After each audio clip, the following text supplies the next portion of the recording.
साथियों जोहार, आप सभी का स्वागत है आपके अपने YouTube चैनल स्टडी टॉप में। मैं AK सिंह फिर हाजिर हूँ 12th ऑनलाइन ईयर झारखंड सामान्य ज्ञान लेकर के। तो दोस्तों देखते हैं आज के क्लास के सभी प्रश्नों को एक एक करके। दोस्त पहला प्रश्न है आज के क्लास का, अलग राज्य बनने के बाद झारखंड में पहली जनगणना कब हुई थी? अलग राज्य बनने के बाद झारखंड में झारखंड में पहली जनगणना कब हुई थी? तो दोस्तों आपको पता है कि 15 नवंबर 2000 ईस्वी को झारखंड एक नया राज्य अस्तित्व में आया और उसके एक साल बाद यानी कि 2001 ईस्वी में झारखंड अलग होने के बाद पहली जनगणना हुई थी। सामान्य ज्ञान में और भी जनगणना का नाम आता है, जैसे 1872 की जनगणना, 1881 की जनगणना।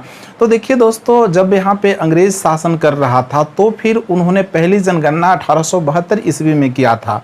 ठीक है, झारखंड के सामान्य ज्ञान हो फिर या फिर भारत के सामान्य ज्ञान हो, तो उस 1872 की जनगणना को शामिल कहा जाता है इस प्रायद्वीपीय क्षेत्र में। जो पहली जनगणना हुई थी 1872 ईस्वी में हुई थी और 1881 ईस्वी में जो जनगणना हुई थी उसको नियमित बनाने के लिए किया गया था। चूंकि आप जानते हैं कि प्रत्येक जनगणना का जो अंतराल होता है वो 10 वर्ष का होता है, तो फिर 81 से किया गया तो नियमित हो गया।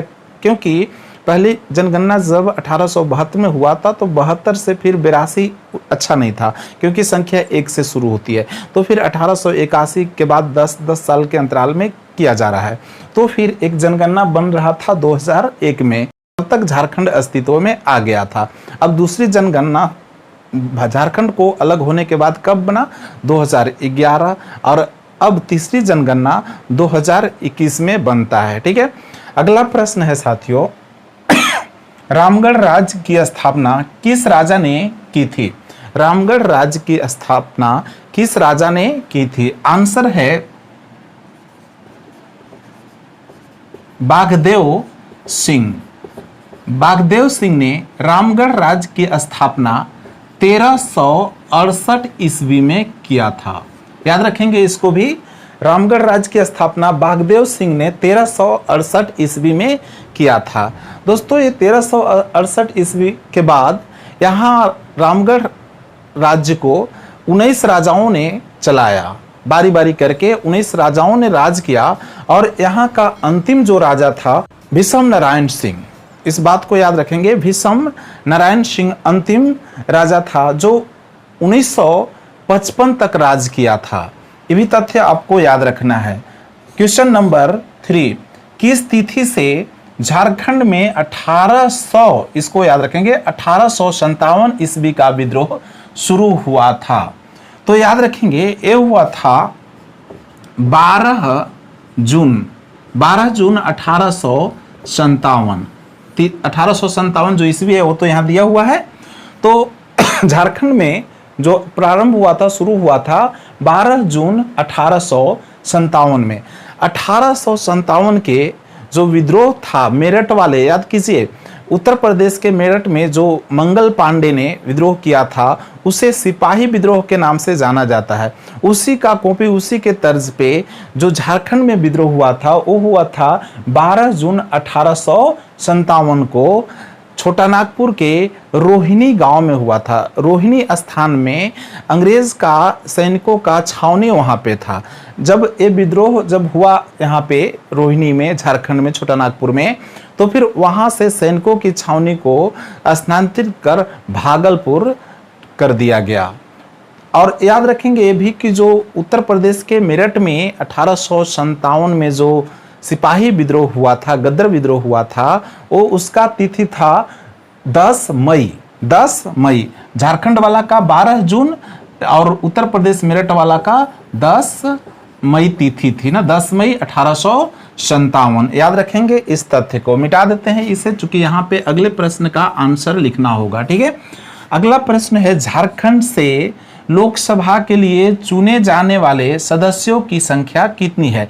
तो दोस्तों झारखंड से लोकसभा के लिए जो सदस्य चुने जाते हैं वो 14 है, 14 है। याद रखेंगे 14 किसके लिए? लोकसभा के लिए। हमारे देश भारत के संसद में 2 सभाएं हैं, एक लोकसभा और दूसरा राज्यसभा। हालांकि राज्यसभा होता है ना, उसे उच्च सदन कहा जाता है और लोकसभा को निम्न सदन कहा जाता है। तो लोकसभा के लिए यानी कि निम्न सदन के लिए 14 सदस्य झारखंड से चुने जाते हैं, जबकि राज्यसभा के लिए 6 सदस्य चुने जाते हैं झारखंड से। राज्यसभा के लिए कितने सदस्य चुने जाते हैं? 6 सदस्य। अब ये भी याद रखेंगे, झारखंड विधानसभा में विधानसभा सदस्यों की जो संख्या है वो है 81 है, 81 है। प्लस में एक और जो मनोनीत किए जाते हैं एंग्लो इंडियन। एंग्लो इंडियन होते क्या है, जरा सा समझने की कोशिश कीजिए इसको। एंग्लो इंडियन वे भारत के निवासी होते हैं जिनका संबंध इंग्लैंड से भी होता है। चूंकि जब अंग्रेज यहाँ आए थे ना, तो यहाँ से जब जाने लगे तो इंदिरा गांधी से एक अधिकार ले गए थे, जो कि यहाँ पे राजनीति करने वाले गवर्नमेंट जो होती है उन पर कुछ हिस्सेदारी हो, जिसमें एक मनोनीत करने वाले एंग्लो इंडियन का अधिकार ले गया था उन्होंने। तो इस तरह एक मनोनीत यहाँ पे सदस्य होता है और ऐसे 81 है ना। अगला प्रश्न है, किस जनजाति का अस्तित्व केवल झारखंड में है? दोस्तों, जनजातियों की संख्या कितनी है झारखंड में? कितने जनजाति निवास करते हैं? 32 जनजाति निवास करते हैं। इनमें से मुंडा जनजाति ऐसे जनजाति हैं जो केवल झारखंड में ही निवास करते हैं, झारखंड में ही इनका अस्तित्व है। अगला क्वेश्चन है, झारखंड राज्य प्रदूषण नियंत्रण बोर्ड की स्थापना कब हुई थी? झारखंड राज्य प्रदूषण नियंत्रण बोर्ड की स्थापना साथियों 9 अप्रैल 2001 ईस्वी को हुआ था। 9 अप्रैल 2001 ईस्वी को हुआ था। याद रखेंगे इस तिथि को, 9 अप्रैल 2001 ईस्वी को हुआ था। और इसका मुख्यालय जो है रांची के धुरवा में है। रांची के धुरवा में झारखंड राज्य प्रदूषण नियंत्रण बोर्ड का मुख्यालय है।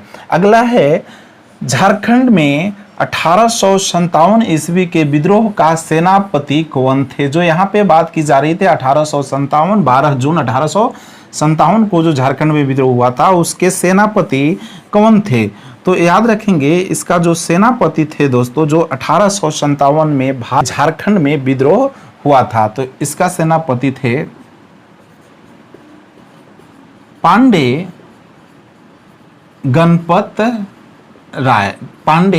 गणपत राय इसका सेनापति थे। अगला प्रश्न है, बिरसा मुंडा आवास किस वर्ग के लिए दिया जाता है? बिरसा मुंडा आवास किस वर्ग के लिए दिया जाता है? आंसर है आदिम जनजाति। आदिम जनजाति के लिए, जैसे प्रहिया, बिरहोर, कोरवा, ये आदि लोग हैं, आदिम जनजाति कहलाते हैं। और इन लोगों के लिए बिरसा आवास योजना चालू हुआ था 2015 में, और इसके तहत 1,30,000 की राशि इन लोगों को दी जाती थी आवास बनाने के लिए। अगला प्रश्न है, झारखंड में सूर्य कुंड कहाँ स्थित है? झारखंड में सूर्य कुंड कहाँ स्थित है? आंसर है हजारीबाग। हजारीबाग में दोस्तों ये झारखंड में सूर्य कुंड स्थित है। हजारीबाग के बरकट्टा ब्लॉक है। कहाँ पे? बरकट्टा ब्लॉक के अंतर्गत सूर्य कुंड स्थान है, जहाँ पे गर्म पानी का कुंड है। और गर्म होने का कारण है वहाँ के जमीन के अंदर सल्फर का होना। यहाँ पे 5 महत्वपूर्ण कुंड है, जो सूर्य कुंड, राम कुंड, लक्ष्मण कुंड, ब्रह्म कुंड और सीता कुंड के नाम से जाना जाता है। और दोस्तों, ये जो यहाँ की कुंड में जो पानी गर्म होता है वो 169 से 190 डिग्री फ़ारेनहाइट तक गर्म होता है। चलिए अगला बढ़ते हैं प्रश्न की ओर। भारत में लाह के उत्पादन में झारखंड किस स्थान पर है? भारत में लाह के उत्पादन में झारखंड किस स्थान पर है? तो याद रखेंगे पहला स्थान है। पहला स्थान है। ये भी याद रखेंगे कि यदि पूछा जाए कि झारखंड में कौन सा जिला है जो लाह के उत्पादन में अग्रणी है ना, तो फिर याद रखेंगे खूंटी जिला।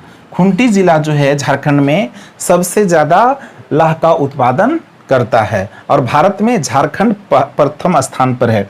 अगला प्रश्न 11वां है, आदिवासी सभा का पहला अध्यक्ष कौन निर्वाचित हुआ था? आदिवासी सभा का पहला अध्यक्ष कौन निर्वाचित हुआ था? याद रखेंगे, जयपाल सिंह। जयपाल सिंह 1952 ईस्वी में 1952 ईस्वी में आदिवासी सभा का पहला अध्यक्ष चुने गए थे। ये भी याद रखेंगे कि झारखंड पार्टी का गठन 1950 ईस्वी में जयपाल सिंह ने ही किया था, जो आगे चल करके राष्ट्रीय कांग्रेस में विलय हो गया था झारखंड पार्टी 1963 ईस्वी में। चलिए अगला पॉइंट है और लास्ट है आज के क्लास का प्रश्न, किस जिले में क्षेत्रफल में वन क्षेत्र प्रतिशत झारखंड में सर्वाधिक है? मतलब कि झारखंड के कौन सा जिला है जहां की क्षेत्रफल प्रतिशत के हिसाब से क्षेत्र वनों से आच्छादित है, ढका हुआ है? तो इसका आंसर है चतरा। चतरा याद रखेंगे ये भी कि चतरा ज्यादा प्रतिशत में यहाँ वन है, जितना कि चतरा का क्षेत्रफल है उसके हिसाब से, जो कि 47.72%, 47.72% है। और सबसे जो न्यूनतम वन आच्छादित जिला है वो है देवघर। देवघर इसे याद रखेंगे, ये 6.41% है, 6.41। तो याद रखेंगे सबसे ज्यादा चतरा और सबसे कम देवघर जिला है वन आच्छादित क्षेत्र इसका। तो दोस्तों फिर मिलते हैं इसी तरह की झारखंड सामान्य ज्ञान को लेकर के। आप लगे रहिए, दिन रात अच्छी तरह से मेहनत कीजिए, पुरजोर मेहनत कीजिए ताकि आपकी सफलता निश्चित हो सके। चूँकि अभी जो आपने देखा होगा नोटिफिकेशन तो नहीं, बट JSSC के तहत आने वाले जो वैकेंसीज हैं उनमें कुछ नियमावलियों को सुधार किए गए हैं, बदलाव किए गए हैं, जो हेमंत सरकार ने नए नियमावली को जारी कर दिया है। तो फिर इस उम्मीद से कि आगे आपकी भी बारी आए झारखंड की नौकरी को लेने के लिए, इसलिए दिन रात आप मेहनत करिए, आपकी सफलता निश्चित होगी। फिर मिलते हैं अगले कड़ी में अगले वीडियो लेकर के। धन्यवाद।